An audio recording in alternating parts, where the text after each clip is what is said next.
Ecuador no para.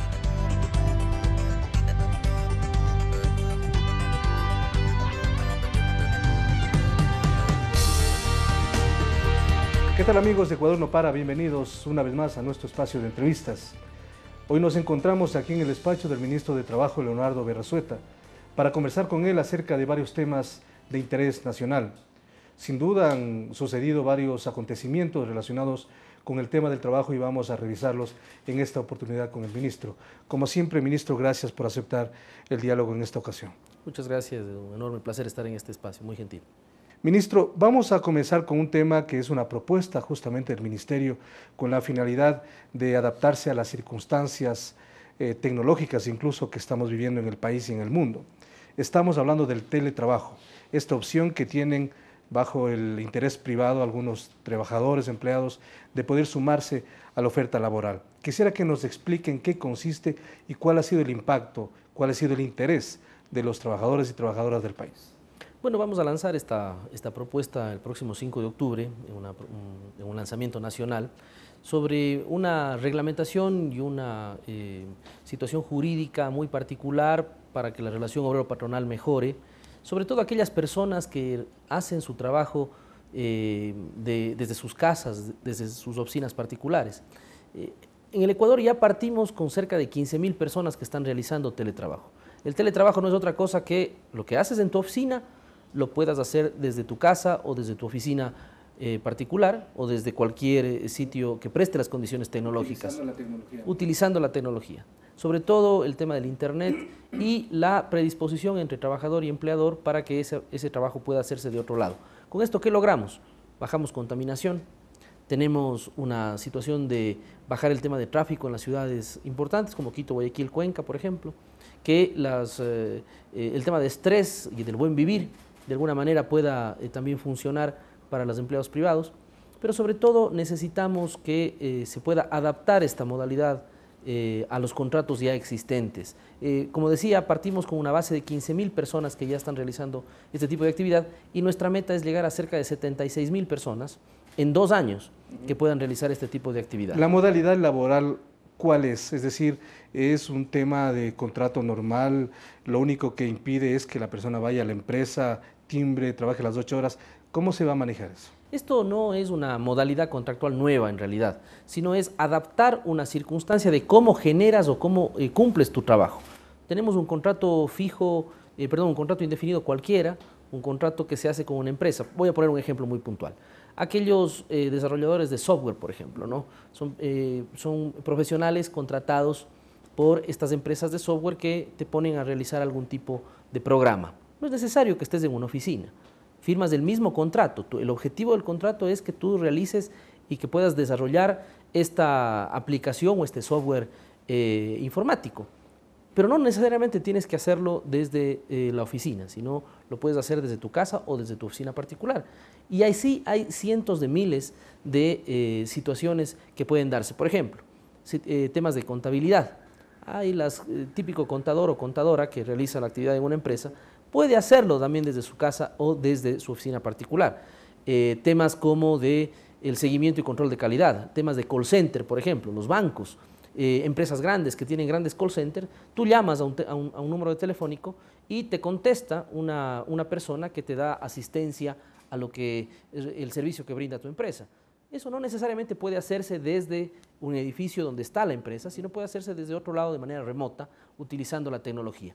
A eso va dirigido el teletrabajo. Y fundamentalmente hemos considerado que el teletrabajo puede beneficiar mucho, por ejemplo, a madres que están en etapa de lactancia, a jóvenes, le apuntamos muchísimo al tema del contrato juvenil con esto, a profesionales que de alguna manera como freelance pueden realizar otro tipo de actividad sin descuidar el trabajo que están contratados para la empresa para la cual firmaron el contrato. Es decir, es un tema muy dinámico. Es muy flexible en cuanto tiene que ver horarios a la normativa mismo de la relación. La normativa, Marco Antonio, establece fundamentalmente que es como un trabajo cualquiera, como un trabajo normal.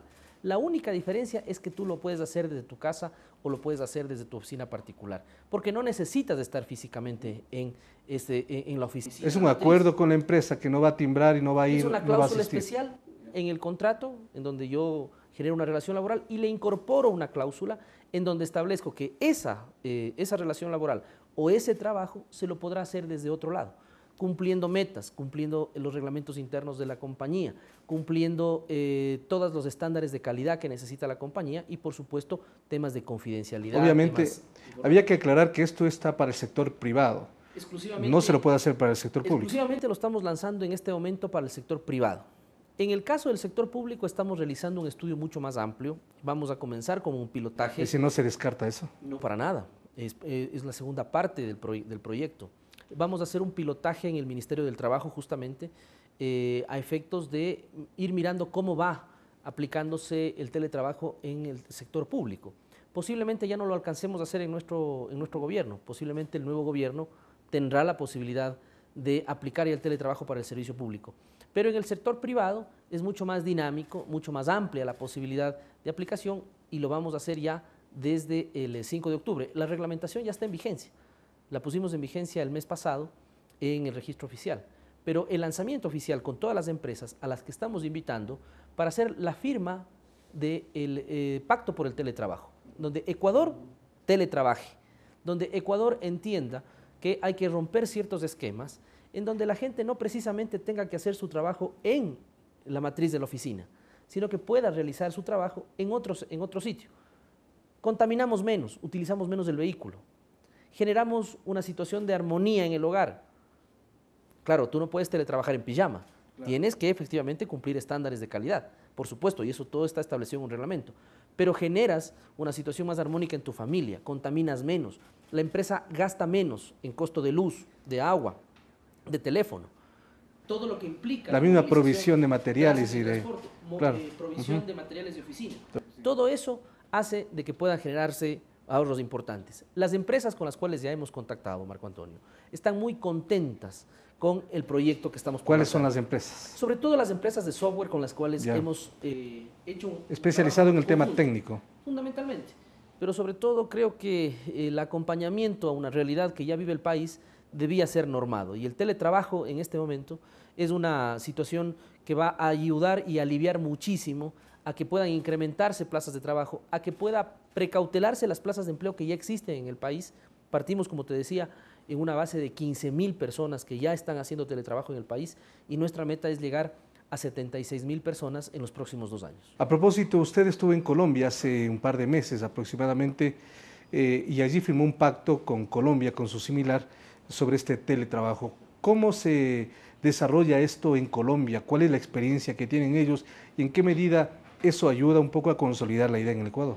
Mire, no solamente en Colombia, se da en muchísimos países en el mundo, sobre todo en países desarrollados, en Europa. El teletrabajo ya es una forma de vida en donde muchísimas personas han podido realizar mejor su trabajo. Y en Colombia, precisamente, que es una realidad muy cercana, existen ya una experiencia muy interesante en donde Colombia, al igual que otros países, forman parte incluso de una comunidad latinoamericana de teletrabajo a la cual el Ecuador también se ha sumado. Y somos parte. Entonces, en el caso del Ecuador, nosotros tenemos que coordinar con el Ministerio de Telecomunicaciones, con quienes ya hemos establecido ya una hoja de ruta.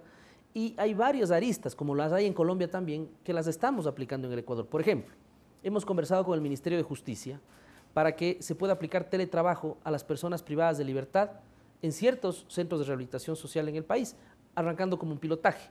Lo estamos planteando, estamos trabajando con la ministra de Justicia, Lady Zúñiga, en ese sentido. Hemos encontrado la apertura en el Ministerio de Justicia, les ha gustado el proyecto y vamos también el 5 de octubre a hacer pública también la línea de trabajo con los privados de libertad, por poner un ejemplo. Y de igual manera con el sector de tecnología, con el sector del Ministerio de Telecomunicaciones, el apoyo que necesitamos con el tema del Internet banda ancha, el trabajo que debemos realizar con los infocentros, en donde también pueda acoplarse espacios adecuados para teletrabajar. Porque ese tema es clave, es decir, ¿quién provee la tecnología? ¿El empleado o la empresa? Como primer término. Bueno, y debe ser sin duda una tecnología que se adapte a las circunstancias y a las urgencias. Claro, el empleador tiene que dar las facilidades a efectos de que su trabajador pueda cumplir con su trabajo, ¿no? Ahí ya es un tema de un acuerdo entre el empleador y el trabajador sobre quién utiliza la máquina, si la máquina es del empleador, si es del trabajador. Todo eso tiene que ponerse de acuerdo.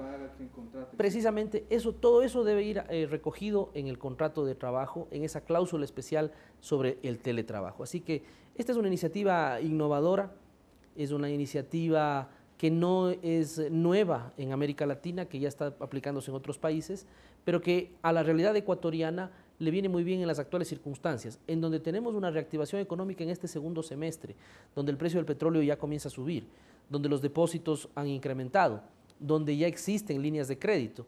Le aportamos nosotros como Ministerio de Trabajo con esta adaptabilidad a los contratos de trabajo, como es el teletrabajo, a efectos de dinamizar mucho más la economía. Antes de cambiar de tema, un asunto puntual sobre este tema, el primer asunto que estamos hablando, el 5 de octubre es el lanzamiento, van a estar empresas públicas y empresas privadas en la misma.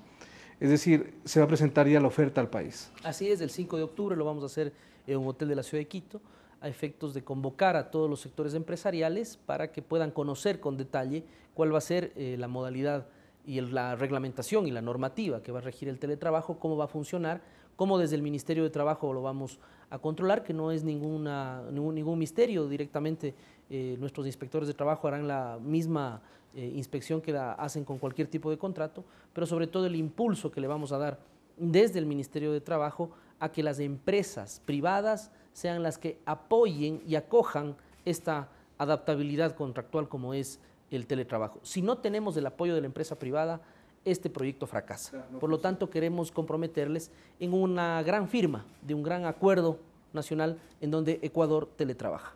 A propósito, hace algunas semanas el Comité Empresarial Ecuatoriano dio a conocer al país algunas cifras. Decía, por ejemplo, que el 60% de sus socios ha percibido iliquidez, el 84% ha soportado caída en las ventas, el 78% reporta disminución en la producción, es decir, que las cifras de ventas, producción y empleo han caído drásticamente. Inicialmente, ¿cuál es su punto de vista sobre esta posición del Comité Empresarial Ecuatoriano? Marco Antonio, yo creo que hay que ser muy serios en la divulgación de cifras que el país está planteando. Creo que por respeto a los jóvenes, por respeto a los trabajadores, por respeto a los propios empresarios, debemos encontrar la fórmula en la que le digamos la verdad al país. Yo no puedo desmerecer el trabajo que hace un gremio público-privado, por más respetable que sea. No puedo desmerecer, pero creo que hay un error de partida. Ellos están hablando de una encuesta aproximadamente a 150 empresas que representan a cerca de 53 grupos económicos distintos. Nosotros en el Ministerio de Trabajo, Marco Antonio, tenemos registradas cerca de 11.500 empresas que han pagado el 13º y el 14º en este año. Para tener una muestra representativa, para hacer una encuesta que sea representativa, deberíamos por lo menos utilizar a 352, 354 empresas para hacer una muestra representativa, no 150. Creo que desde allí ya parte equivocadamente la obtención de la información que está realizando el Comité Empresarial Ecuatoriano. Insisto, por muy respetable que sea este gremio, no podemos manejar la información de manera irresponsable y de manera sesgada. Porque adicionalmente dijeron ellos que el 63% de las empresas tuvo que hacer recortes en la nómina, es decir, gente que se quedó desempleada. Si tomamos el segmento con el cual han realizado la encuesta, posiblemente sí, pero hay que mirar mucho más allá. Y nosotros en el Ministerio de Trabajo no tenemos una alerta de masivos despidos, como en todos los años, y en este particularmente, que ha sido un año complejo desde el punto de vista económico. Por supuesto hemos tenido despidos, no lo estamos negando. Hemos tenido un incremento de un punto en la tasa de desempleo, no lo estamos negando. Estamos aceptando que tenemos un problema en el tema de desempleo, pero también estamos planteando alternativas como la reforma laboral, por ejemplo, en donde en este momento solo en la provincia de Manabí hemos evitado cerca de 2.000 personas que se vayan a la calle. Hemos evitado desempleo de 2.000 personas solo en la provincia de Manabí, por ponerte un ejemplo. Hemos establecido también las nuevas modalidades contractuales para evitar pasivo laboral a las empresas en una situación económica como la que vive el país, en el sector manufacturero, en el sector, por ejemplo, de cocinas de inducción, como lo hemos hecho en la provincia de La Suay con la empresa Induglob, para que contrate a 600 personas para que puedan realizar puerteo de ventas de cocinas de inducción, por ejemplo. Y no solamente para esa empresa, para todas aquellas empresas que quieran vender cocinas de inducción y que estén dentro de las áreas estratégicas. Hemos realizado modalidades contractuales para el sector pesquero, hemos realizado modalidad contractual para el sector agrícola, para el sector bioacuático, etcétera. Es decir, hemos generado alternativas, pero no podemos quedarnos solo en la crítica de que todo lo que hace el gobierno está mal. Nosotros estamos aceptando que tenemos un problema de incremento de un punto en la tasa de desempleo, es decir, 80.000 personas más, pero nadie puede negar que en el mes de marzo tuvimos una tasa de 5.7% de la tasa de desempleo. Al mes de junio tuvimos un decrecimiento al 5.3%, posiblemente y estadísticamente a lo mejor no sea significativo, pero es una muestra de que el dólar, a pesar de haberse depreciado, sigue siendo la moneda de circulación fuerte que tenemos en el país y que de alguna manera esa moneda necesitamos hacerla circular mucho más. ¿Cómo? Se han incrementado los depósitos, lo dice el Banco Central. El precio del petróleo... La misma banca privada ha reconocido que hay más liquidez incluso. Mira, está colocando 10.000 millones de dólares en créditos. Ajá. Ahora ya te llaman por teléfono y te dicen, señor, señora, tenemos preaprobado un crédito para usted, ¿quiere acogerlo o no quiere acogerlo? Hace 6 meses, hace 8 meses, eso era impensable. Un hermano mío acudió a una entidad privada porque tiene un emprendimiento y quiso solicitar un crédito, le dijeron que no, y que no iban a estar abiertas las operaciones durante los próximos 6 meses. Es decir, no es, como escuchaba al presidente de la Asociación de Bancos Privados, no es que cayeron los créditos en el país, es que la banca privada no daba créditos en el país. ¿Por qué? Habrá que preguntarles a ellos y que nos respondan. Ahora, después de la pausa, ministro, queremos hablar de los factores que también son importantes y que determinan los sectores privados empresariales que son los causantes de esta situación que está viviendo. Si dejamos al margen las cifras, efectivamente que usted ha cuestionado, pero hablaremos de los factores que inciden en esta situación crítica del país. Enseguida vamos a regresar con ustedes. Estamos en diálogo con el ministro de Trabajo, Leonardo Berresueta, justamente aquí en su despacho en la capital ecuatoriana. Enseguida regresamos. Ya volvemos con Ecuador no para.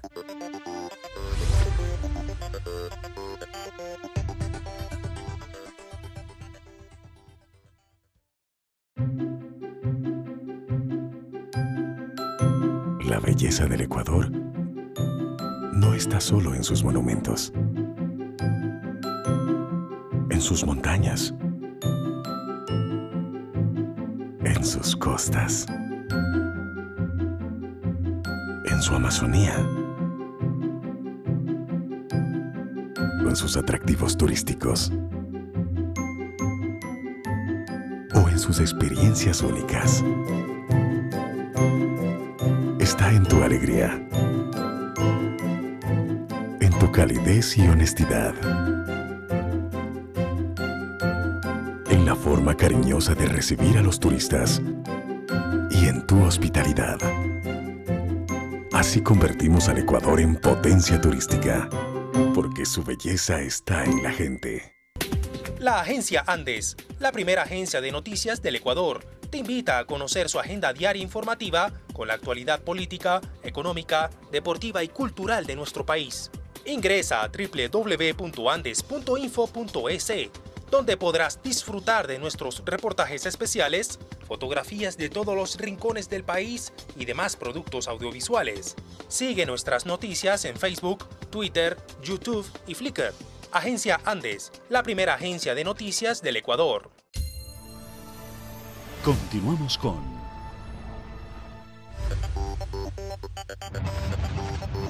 Ecuador no para.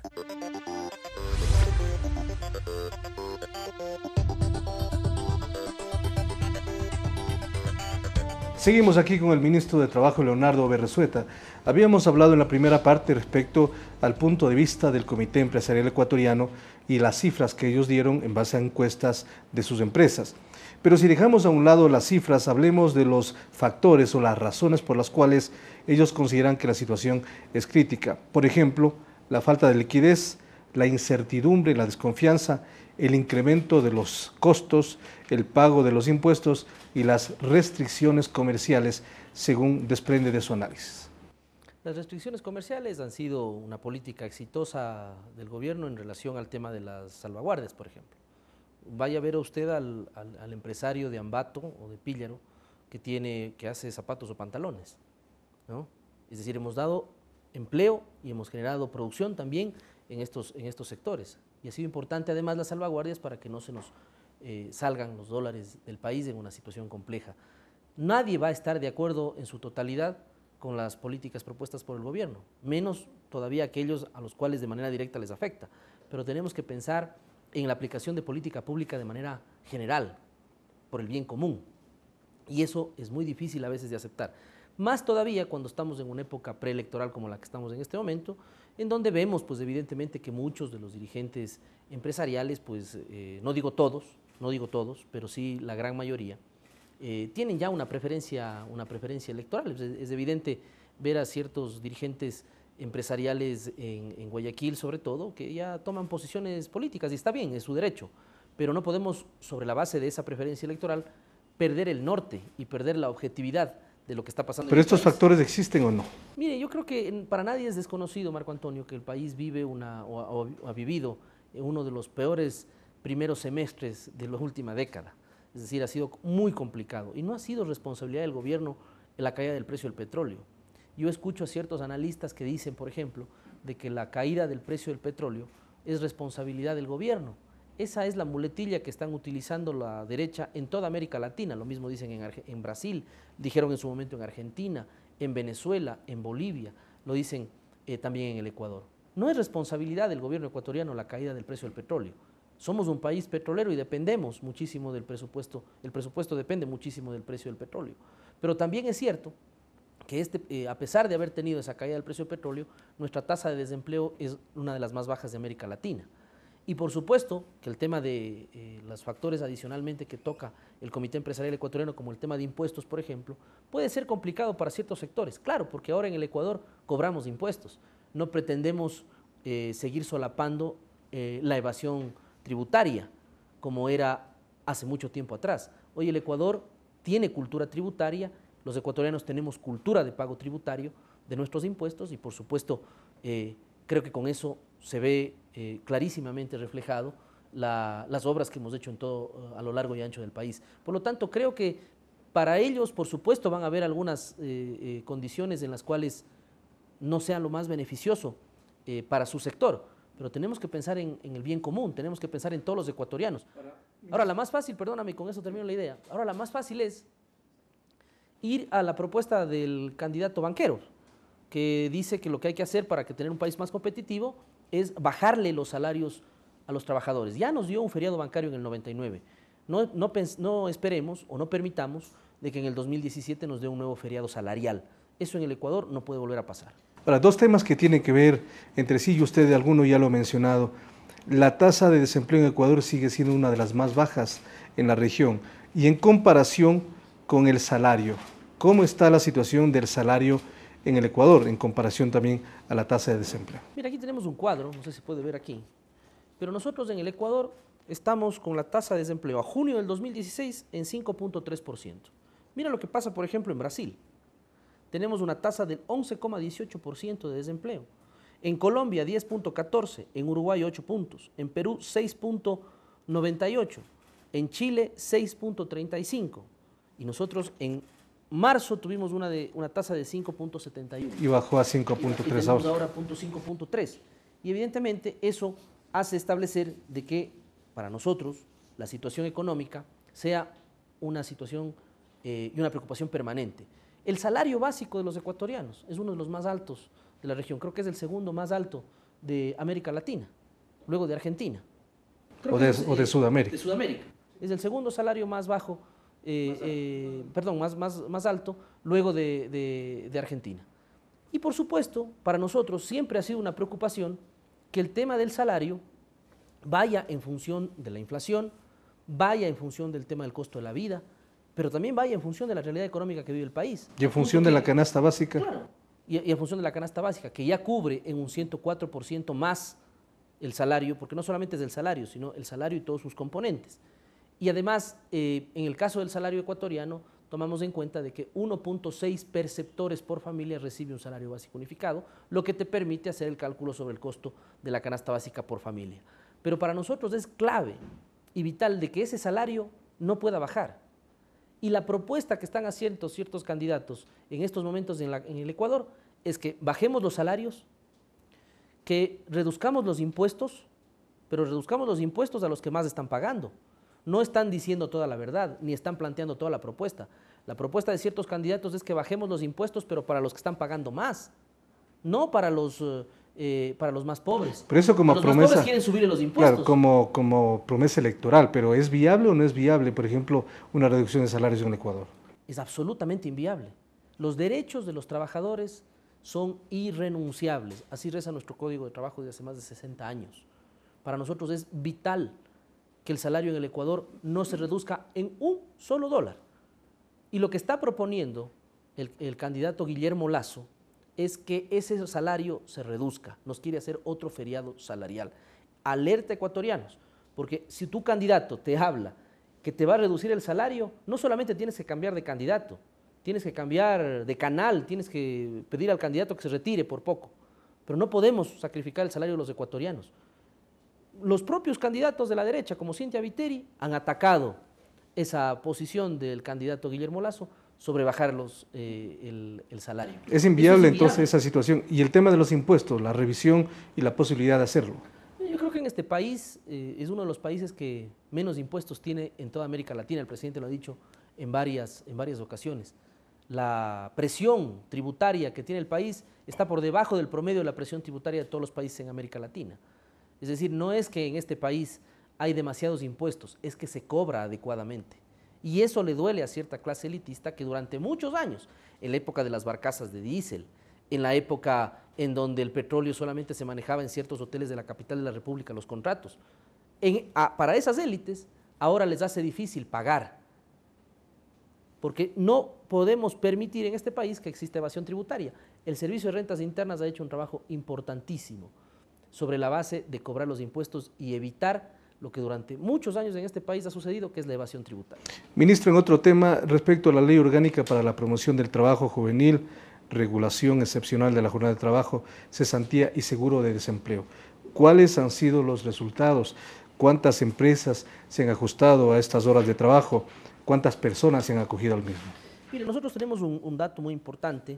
Aproximadamente ya bordeamos las 2.500 personas que hemos evitado a nivel de todo el país que pierdan su empleo tan solo por la jornada prolongada. Es decir, que las 40 horas semanales se las pueda hacer en 4 días, que la jornada de 8 horas sea hasta 10 horas diarias en 4 días. Eso hace que se adecúe el ciclo productivo de las empresas, bajen los costos de consumo de energía eléctrica, etcétera, alimentación. Y efectivamente muchas empresas se han acogido. No podemos divulgar el nombre de las empresas por obvias razones, pero sí te puedo dar el número de empleos que hemos evitado. 2.500 personas. 2.500 personas solamente en jornada prolongada, que hemos evitado que se vayan al desempleo. En jornada reducida son cerca de 700 personas ya que hemos evitado que se vayan al desempleo. Y mira, que reduzcan la jornada laboral antes de ser despedidos. La jornada reducida se establecía que se reduzca el 25% de la jornada de trabajo. Y por consiguiente, el salario que reciben es consecuente a las horas trabajadas, al tiempo trabajado. Pero eso se da solamente en casos extremos. Eso es lo que nunca entendió la oposición, lo que nunca entendieron los políticos de oposición de siempre. Pensaban que para todos íbamos a generar una reducción de jornada laboral y que a todos le íbamos a reducir el 25%, nada más falso. Y muestra de ello es que apenas 700 personas en el país están bajo el régimen de jornada reducida. ¿De un universo de cuántas? Mira, son más de 700.000 empleados privados que existen en el país, menos del 1%, menos del 1 por 1.000. Y por supuesto, para nosotros es vital que entienda la gente que estas medidas de reforma laboral fueron para ser utilizadas de manera temporal en primera instancia y en segunda instancia de manera en casos extremos. La jornada reducida es un ejemplo de ello, la jornada prolongada es un ejemplo de ello. Si sumas las dos, tenemos cerca de 3.000, 4.000 personas, tomando en cuenta incluso las personas que ya estaban en nuestros registros, cerca de 4.000 personas que hemos evitado que se vayan a sus casas. ¿Qué era preferible? ¿Reducir la jornada o prolongar la jornada según el caso a irme a mi casa y no recibir un solo centavo? Respecto al seguro de desempleo, ¿cuántas personas se han acogido al seguro de desempleo en el Ecuador? Ya estamos en cerca de 18.000 personas que se han acogido al seguro de desempleo desde de la entrada en vigencia de la reforma laboral. ¿Esa era la expectativa? Creo que la expectativa era tener la posibilidad de que los ciudadanos tengan temporalmente un seguro de desempleo hasta que consigan trabajo. 18.000 personas ya lo tienen, más allá de las expectativas. Hemos ayudado a que estas personas tengan un ingreso que se financia con los recursos que tiene el IES y con el aporte de un porcentaje del aporte de la cesantía que también hacen los trabajadores. Por lo tanto, estas reformas no podemos catalogarlas como otra cosa que no sea un éxito importante para el país. Y no es un éxito por la gran cantidad de personas que tengamos, sino porque hemos evitado, ese era el origen y el objetivo fundamental de las reformas laborales, evitar que personas salgan y se queden sin trabajo, evitar que estas personas que no tienen trabajo pierdan su tiempo sin ningún tipo de ingreso económico y puedan acogerse al seguro de desempleo, por ejemplo. Eso se ha logrado con esta reforma de manera importante. Hay otros temas como pasantías y trabajo juvenil. También quisiera un punto de vista respecto a cuántas personas están acogiéndose a estas circunstancias. Va incrementando tan solo en la regional de Quito y Guayaquil. Ya tenemos cerca de 1.200 contratos juveniles que han sido inscritos, tanto en la regional de Quito y Guayaquil, y estos contratos tienen el subsidio del Estado. Han habido ciertos inconvenientes operativos entre el IES y el Ministerio de Finanzas que están siendo solventados, pero la mayoría de casos no tienen ningún tipo de inconveniente. Y a esos contratos juveniles el Estado les subsidia hasta el aporte de hasta 2 salarios básicos unificados a la seguridad social. El tema es importante establecer, porque incluso antes de la reforma la pasantía era pagada con un salario básico unificado, $366. Hoy un pasante recibe 1/3 del salario básico unificado, pero el pasante no es trabajador, no hay relación laboral entre el empleador y el pasante, entre el dueño de la empresa y el pasante, no es un trabajador per se, es simplemente una práctica preprofesional. Eso es lo que muchos sectores tampoco entendieron. Y lo que hemos logrado ahora, y no tenemos una cifra actualizada porque lo estamos cruzando precisamente con la CENACIT, y lo que hemos logrado ahora es que muchísimas empresas hayan abierto su abanico y las posibilidades de pasantías. Lo que estamos haciendo en este ministerio es creando el banco de pasantes precisamente para poder fomentar esta idea en conjunto con la CENACIT. Así que las reformas laborales han sido un éxito, hemos evitado que muchísimas personas puedan quedarse en el desempleo y hemos evitado aquello. Y a eso le sumamos que ahora hemos dado varias alternativas de modalidades contractuales en diferentes sectores. A eso le sumamos que estamos dando el tema del teletrabajo como una alternativa importante para incrementar trabajo. Hemos propuesto, frente al tema de la problemática del desempleo, hemos propuesto alternativas. Yo hasta el día de hoy estoy esperando una propuesta seria de los sectores de oposición para combatir el desempleo, que no es, Marco Antonio, que no es reducir el salario de los trabajadores. Eso no vamos a permitir, y mientras la revolución siga gobernando este país, no vamos a permitir que se reduzcan los salarios a los ecuatorianos. También comentemos sobre el acuerdo 158 del Ministerio de Trabajo. Usted recuerda, y el país también, que hubo mucha polémica respecto al mismo, es decir, que los progenitores puedan extender por una vez la licencia para cuidar al recién nacido, pero sin remuneración. Aquí hubo tergiversaciones y diferentes comentarios. ¿Cómo ha funcionado esto? Yo creo que es un tema importante para fundamentalmente evitar el tema de la desnutrición familiar, que era el objetivo de esta reforma. El presidente de la República, de manera muy puntual, ha estado detrás del impulso de esta reforma, que lo único que te hace es, tú eres padre, madre, la madre tiene 3 meses de permiso con remuneración. Y si quiere estar por 6 meses más con su hijo, perdón, por 9 meses más con su hijo en la crianza, pues se somete a la norma establecida en la reforma, y sin remuneración puedes estar 9 meses más con tu hijo, un tema de apego. Si me hubiera tocado a mí Te digo con franqueza, yo tengo un hijo de 3 años y medio y una hija de 2 meses. Son mi vida. Si me hubiera tocado a mí, en esa época, tener la posibilidad de solicitar un permiso adicional, más allá de los 15 días que tenemos como padres, de permiso pagado, yo se hubiera acogido por lo menos un mes sin remuneración para estar con mis hijos. Mi esposa posiblemente hubiera podido estar unos 3 o 4 meses más, porque no te olvides que la norma no solamente te dice que es flexible, no son 9 meses más, pueden ser 6 meses, pueden ser 4 meses. Depende del interés. Depende de lo que quieras tomar. Claro. Y en el acuerdo entre trabajador y empleador hay efectos de que puedas con anticipación notificar al empleador. Pero ha funcionado, hay gente que por supuesto.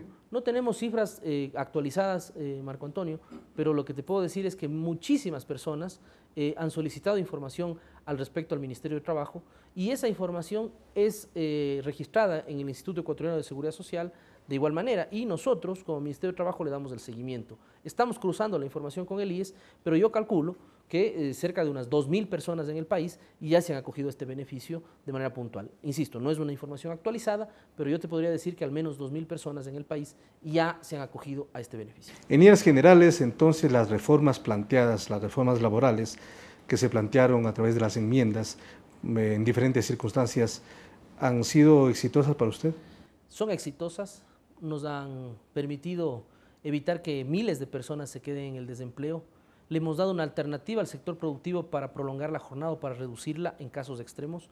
Hemos sido muy expeditos en el Ministerio del Trabajo para autorizar esos pedidos. Hemos puesto a trabajar un equipo importante en el Viceministerio del Trabajo, en la Subsecretaría de Trabajo, para que haga la revisión puntual de estos pedidos. Los directores regionales tienen instrucciones claras, pero a esto también súmale que en el país hay empresarios serios que de manera puntual han llegado al Ministerio de Trabajo. Yo conozco de 2 casos muy complicados de empresas, una en Quito y una en Guayaquil, no voy a dar los nombres, que estaban a punto de cerrar sus puertas y que gracias a esta alternativa lograron salir a flote o están logrando salir a flote en los últimos 4 meses, 5 meses, y es posible que ni siquiera tengan que renovar el pedido de jornada prolongada o reducida y que hayan podido con estos 6 meses de alivio poder volver a tener un alivio económico y no tuvieron que despedir a los ¿Se puede renovar por una sola vez? Se puede renovar por una sola vez. En definitiva, Marco Antonio, yo puedo decir que las reformas laborales fueron un éxito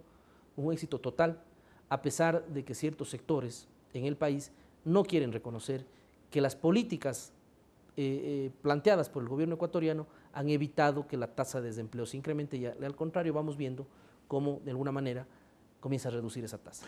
Después de la siguiente pausa vamos a hablar con el ministro sobre la Unión Nacional de Educadores. Recuerde usted que el Ministerio de Educación disolvió a la UNE, esta entidad que agrupaba más bien a diferentes maestros y maestras del país. Hablaremos sobre él y sobre la incidencia del Ministerio de Trabajo en este tema y otros asuntos más. Enseguida regresamos.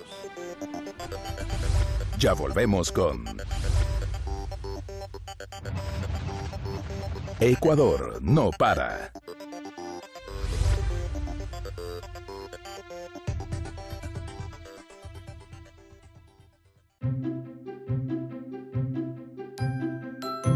La belleza del Ecuador no está solo en sus monumentos, en sus montañas, en sus costas, en su Amazonía, o en sus atractivos turísticos, o en sus experiencias únicas. Está en tu alegría, en tu calidez y honestidad, en la forma cariñosa de recibir a los turistas y en tu hospitalidad. Así convertimos al Ecuador en potencia turística, porque su belleza está en la gente. La agencia Andes, la primera agencia de noticias del Ecuador, te invita a conocer su agenda diaria informativa con la actualidad política, económica, deportiva y cultural de nuestro país. Ingresa a www.andes.info.es, donde podrás disfrutar de nuestros reportajes especiales, fotografías de todos los rincones del país y demás productos audiovisuales. Sigue nuestras noticias en Facebook, Twitter, YouTube y Flickr. Agencia Andes, la primera agencia de noticias del Ecuador. Continuamos con Ecuador no para.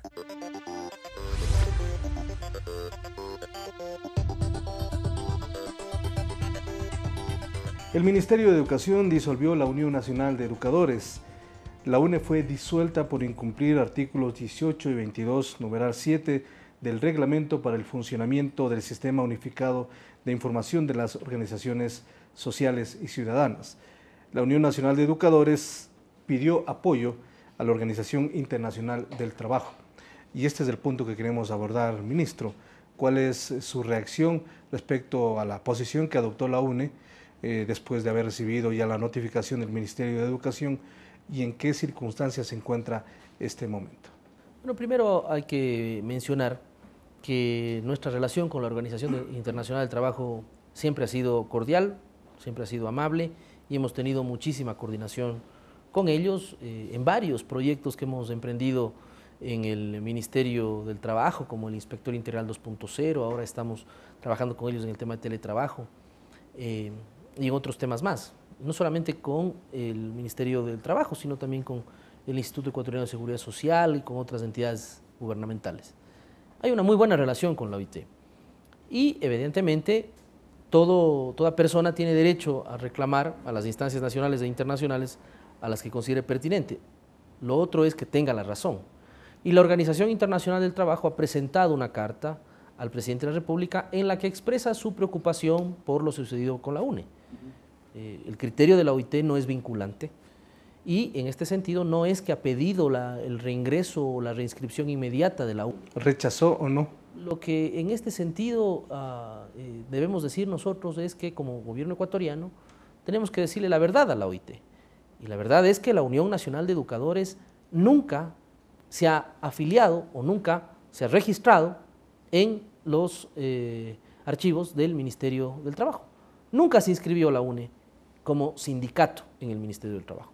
Por lo tanto, el convenio al que hace referencia la OIT y la UNE no ampara a la Unión Nacional de Educadores, que es una organización social que está inscrita o que está registrada en el Ministerio de Educación. No es un sindicato, es una organización social que está inscrita en el Ministerio. Es decir, para ser reconocido como sindicato debe estar inscrito en el Ministerio de Trabajo y debe tener derecho a una apelación ante la OIT. La personería jurídica a un sindicato lo da el Ministerio de Trabajo, la Dirección de Organizaciones Sindicales hace todo un trámite y se registra la directiva, luego los requisitos establecidos en la ley y se le otorga la calidad de sindicato. Aquí en el Ministerio de Trabajo no existe ningún sindicato con el nombre de la Unión Nacional de Educadores. Por lo tanto, creo que lo que está solicitando la OIT no tiene toda la información, nosotros estamos haciendo llegar la información adecuada a la OIT. Personalmente incluso visitaré a la organización. ¿Cuándo van a responder a la OIT? Nosotros hemos respondido ya, hemos hecho pública nuestra posición, pero personalmente incluso visitaré a la Organización Internacional del Trabajo en los próximos meses para mantener una reunión de varios temas que se han planteado desde sectores sindicales en el país, eso sí, sindicatos, en donde se ha establecido ciertas preocupaciones sobre el tema de la realidad laboral en el país. Creo que la OIT no tiene toda la información adecuada. Sobre el tema de las enmiendas y las reformas en ese sentido. Fundamentalmente el tema de las enmiendas, el no contrato colectivo en el sector público, el tema de supuestamente retrocesos de los derechos laborales, cuando ha sido este gobierno el que durante muchos años, que no lo hacían otros gobiernos, ha estado permanentemente cuidando los derechos de los trabajadores. Hemos incrementado el salario de $170 en el año 2007 a $366 en este año. Y posiblemente el próximo año también tengamos un incremento. Habrá que ver, el Consejo Nacional de Trabajo y Salarios está ya trabajando en eso. El tripartismo que tanto habla la Organización Internacional del Trabajo se refleja este año como nunca antes en el Consejo Nacional de Trabajo y Salarios, que fue aprobado por la Ley de Justicia Laboral en el 2015, en donde están empresarios, trabajadores y gobierno trabajando desde enero. Y desde ya, ahora en el mes de septiembre, estamos hablando ya, desde el punto de vista técnico, del nuevo salario para el año 2017. Pero estamos trabajando ya. Finalmente nunca se ponen de acuerdo. Bueno, y el Ministerio es el que... Sí, la ley establece que el Ministerio dirime y determina, pero estamos trabajando ya desde ahora, a efectos de que empleadores y trabajadores se pongan de acuerdo a efectos de fijar el nuevo salario del 2017. Yo veo un buen ambiente. ¿Han cambiado las condiciones para un incremento del salario? Mire, es muy temprano decirlo. No puedo adelantarme yo a establecer cuándo va a ser el incremento o cuál será la realidad del nuevo salario en el 2017. Vamos a revisar el informe técnico que dé el Consejo Nacional de Trabajo y Salarios y luego tomaremos una definición. Es muy temprano para aquello. Pero en todo caso creo que lo que está sucediendo en el país es el manejo mediático que se hace de ciertos temas como por ejemplo la disolución de la UNE, que no es otra cosa que el incumplimiento de requisitos legales. Si usted tiene una empresa o tiene una asociación y en los estatutos de la asociación o de la empresa establece que si no cumple estos requisitos se disuelve de puro derecho. Lo que ha hecho la autoridad del Ministerio de Educación es, en cumplimiento con la ley, acatar lo que establece la disposición legal, la norma, y disponer la disolución. No cumplieron con lo que solicitó el Ministerio de Educación, han sido disueltos. Pero ojo, la UNE, yo recalco, no es un sindicato, es una asociación de carácter social que de alguna manera está inscrita en el Ministerio de Educación y no es un sindicato inscrito y nunca ha sido un sindicato inscrito en el Ministerio del Trabajo. En este tema de la OIT y la relación del gobierno con la Organización Internacional de Trabajo, entonces el tema de la UNE no es revisable, el tema de la sindicalización en el sector público no es revisable, son puntos claros que maneja y que defiende el gobierno. Creo que las enmiendas son absolutamente claros, los derechos de los trabajadores, tanto individuales como colectivos, se mantienen, los que estaban antes de la vigencia de las enmiendas se mantienen, eso no cambia. Por ejemplo, en el sector público, aquellas empresas públicas o instituciones públicas que han tenido contratos colectivos anteriores, esos contratos colectivos se mantienen y se van a mantener. Evidentemente, nuevos contratos colectivos son susceptibles de esta enmienda. Y por lo tanto, el tema de las quejas que de alguna manera estos sectores hacen a la OIT, en el caso de la contratación colectiva, no tienen sentido y lo estamos aclarando a la OIT. Y en el caso, por ejemplo, de la sindicalización, está más que demostrado que en este gobierno hemos autorizado más organizaciones sindicales en estos 10 años que en los 40 años anteriores en la República. Hemos hecho muchísimo más. No tengo el dato aquí exactamente de cuántas organizaciones sindicales tenemos, pero la relación era muchísimo más de los últimos 40 años anteriores a los 10 años de la Revolución. ¿Y por qué los líderes sindicales condenan al gobierno en ese sentido y consideran que es un gobierno enemigo de los trabajadores o del sindicato de los trabajadores? Esa pregunta hay que hacerla a ellos. Mi criterio al respecto es que estamos en una época electoral. Este gobierno nunca ha bajado la cabeza y ha podido ceder o ha cedido a presiones en las calles. Con este gobierno, como lo dice el presidente, con el diálogo todo por la fuerza nada. Ellos han estado acostumbrados a sacar a los maestros, a los estudiantes a las calles, a chantajear al gobierno de turno y poder cumplir sus pedidos, que no eran para todos los maestros además, solamente eran para cierta élite de la dirigencia de la UNE en su momento. Y así varios sindicatos. Lo que pasa ahora, mi querido Marco Antonio, es que esos sindicatos y esas organizaciones sociales como la UNE, o como la ex-UNE, lo que están es en plena campaña electoral. Ya vamos a ver a muchos de esos dirigentes que hoy protestan como candidatos en la oposición.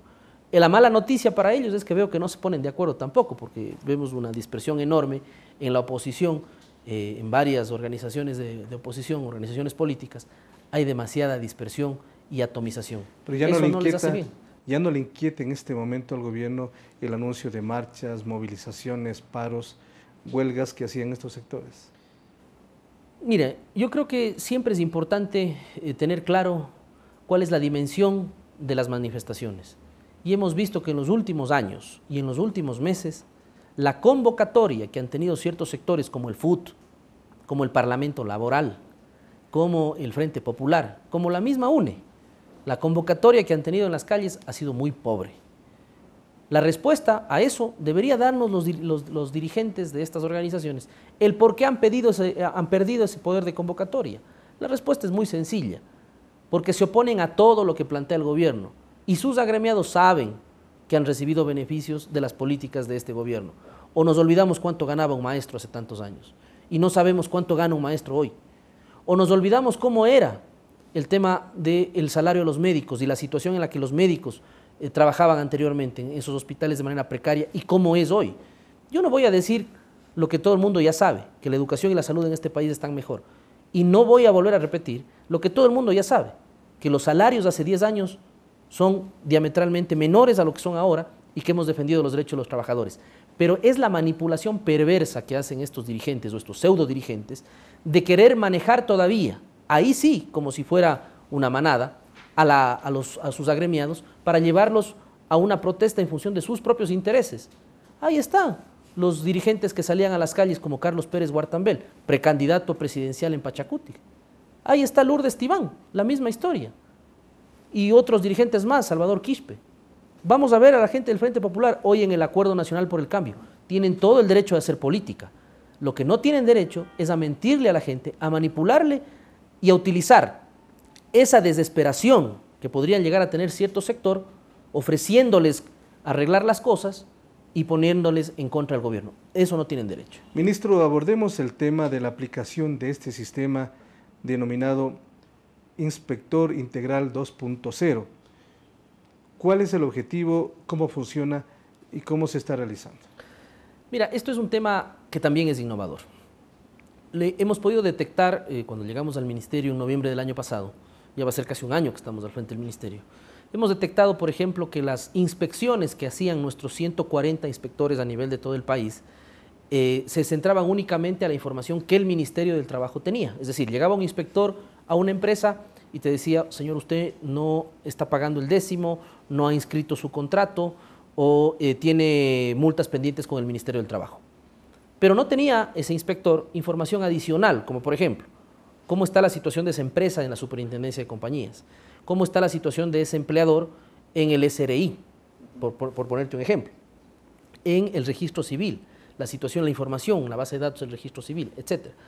Hemos establecido, en base a la tecnología y al desarrollo de jóvenes ecuatorianos que entraron en este proceso, en una sola tablet tienes la información de IES, Registro Civil, Superintendencia de Compañías, Ministerio de Trabajo y entre otras entidades, toda la información a efectos de que el inspector que vaya a la empresa le llama la atención o le da una alerta al empleador sobre otras obligaciones pendientes. Pero está funcionando esto porque hay algunas empresas que no pagan puntualmente a sus empleados, 2 o 3 meses se demoran, eso sucede. Lo que hacemos con esto es que el inspector va a la empresa y te genera una visita preventiva y vuelve a hacerte una segunda visita a efectos ya de ver el cumplimiento sobre ese llamado de atención.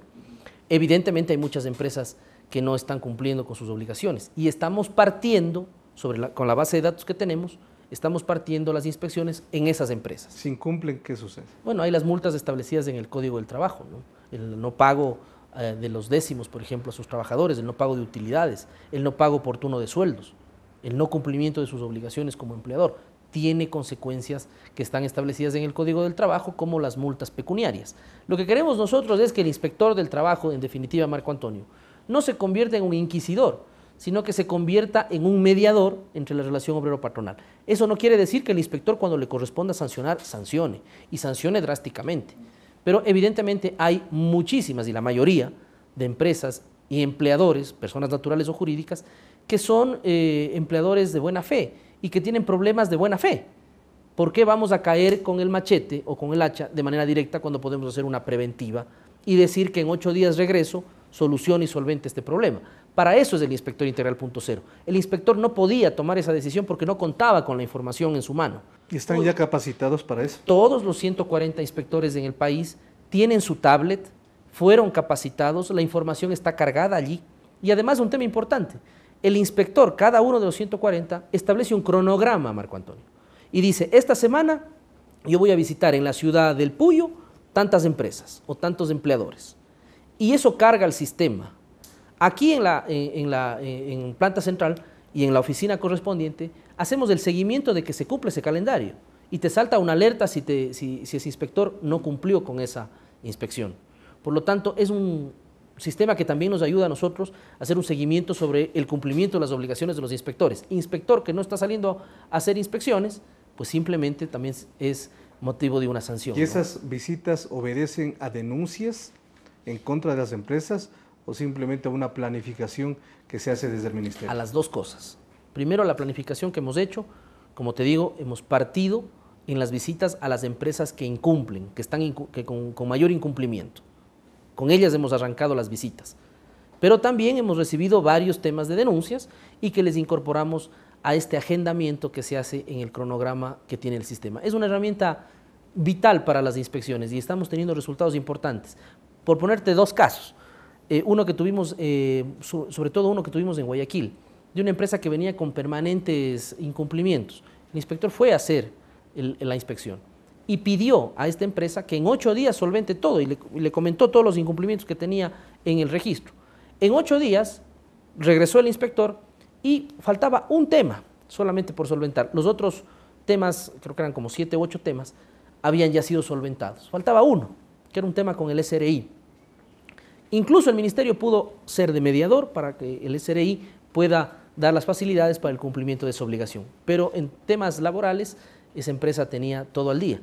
Es decir, lo que queremos es facilitar las cosas, que no se vea al inspector como un inquisidor, sino como un facilitador, que sancione cuando tenga que sancionar, no va a dejar de hacerlo, pero efectivamente esta es una herramienta que ayuda y muchísimo. Porque fundamentalmente lo que se debe hacer es proteger al trabajador.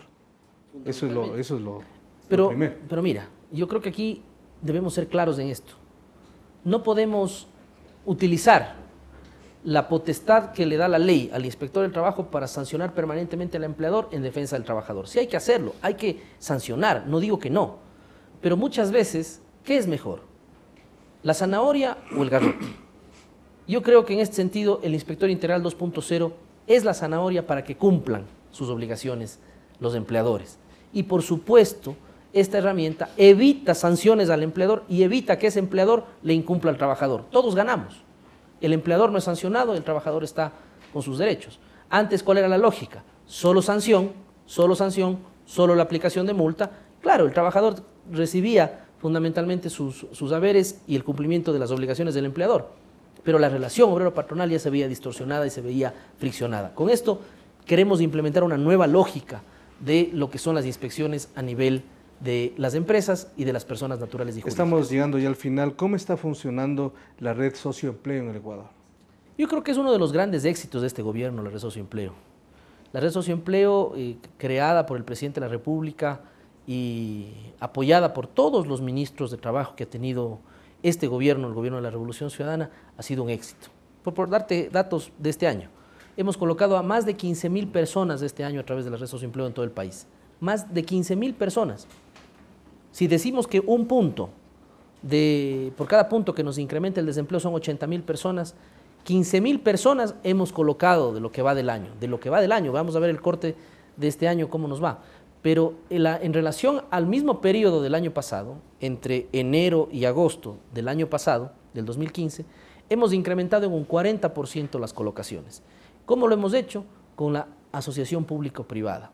Hemos acordado, por ejemplo, en el caso de Manabí, para la reconstrucción, con el Comité de Reconstrucción, con Carlos Bernal, que el 100% de los trabajadores que son o que van a ser contratados por las empresas que realizan el tema de la reconstrucción sean contratados a través de la red socioempleo. Que el SECOP, por ejemplo, todas las obras que realice, al menos el 25% o 30% sean contratados por la red socioempleo. En el caso de Manabí ponemos el 100% dadas las circunstancias. Ahí tenemos que impulsar mucho más el empleo. Por lo tanto, la red socioempleo ha sido un éxito y creo que estamos avanzando muy bien de cara a lo que será la red socioempleo en el 2017, con actores importantes como el Comité de Reconstrucción, como el SECOP, como esa alianza público-privada. Y en la parte privada, fundamentalmente, la red socioempleo, hemos tenido la satisfacción enorme de contar con empresas responsables que, en el caso de Manabí, por ejemplo, y Esmeraldas, han contratado el 100% del personal nuevo a través de la red socioempleo, y muchas empresas a nivel del país han firmado convenios con la red socioempleo para obtener las personas que van a trabajar en estas empresas a través de la red socioempleo. Lo mismo estamos haciendo con el sector público y consideramos que es un éxito. Un punto final sobre este tema de la Sinfónica de Niños. ¿Cómo está el asunto? ¿De qué se trata? Bueno, eso es una sorpresa que tenemos para los próximos meses. Vamos a dar una información preliminar, Marco Antonio, pero efectivamente son alrededor de 212 niños, entre niños y jóvenes, adolescentes, que saliendo del trabajo infantil, hemos decidido generar un proyecto muy bonito y nos hemos organizado para que a través de la música puedan demostrar sus habilidades y puedan generar incluso la posibilidad del día de mañana tener alguna fuente de trabajo al respecto. Pero desde el Ministerio de Trabajo, con la conducción del maestro Pablo Mora, un estudiante ecuatoriano, hoy ya graduado de la Universidad de La Habana, el mejor alumno extranjero de todos los tiempos de la Universidad de La Habana, Pablo Mora Lojano, está al frente de este proyecto con el Ministerio, conformando una orquesta sinfónica con estas personas. Vamos a hacer un lanzamiento en los próximos meses, están trabajando arduamente y es una satisfacción enorme saber que niños, que jóvenes que salieron del trabajo infantil hoy están agrupados alrededor de la música, alrededor de la creación musical, para mostrar de lo que somos capaces los ecuatorianos y que precisamente a través de la música queremos llevar el mensaje de que tenemos que seguir combatiendo al trabajo infantil, que en estos últimos años ha bajado en más de 10 puntos y para nosotros es vital. Así que próximamente haremos una presentación formal de un proyecto en lo que particularmente estoy enamorado y soy un apasionado de la música y por supuesto verlos a los niños, a los jóvenes tocar y demostrar precisamente que la erradicación del trabajo infantil se transforma de un drama social a una obra de arte como es la música, para nosotros es vital. Así que la revolución también se hace cantando, la revolución también se hace creando música, la revolución se hace soñando en lo que va a ser el día de mañana, nuestro país con niños fuera del trabajo infantil, con jóvenes fuera del trabajo infantil y con un país caminando, con un país destinado al trabajo, al empleo y al progreso. Ministro, como siempre, muy gentil por atendernos en esta oportunidad y por haber expuesto temas de mucho interés para la ciudadanía. Gracias, Marco Antonio, un gusto haber estado aquí en tu programa. Muy amable, hemos conversado con el ministro de Trabajo, Leonardo Berresueta. Hemos abordado varias temáticas que tienen mucho interés para la comunidad. Como siempre, a ustedes, gracias por su atención. Hasta una próxima oportunidad. Felicidades.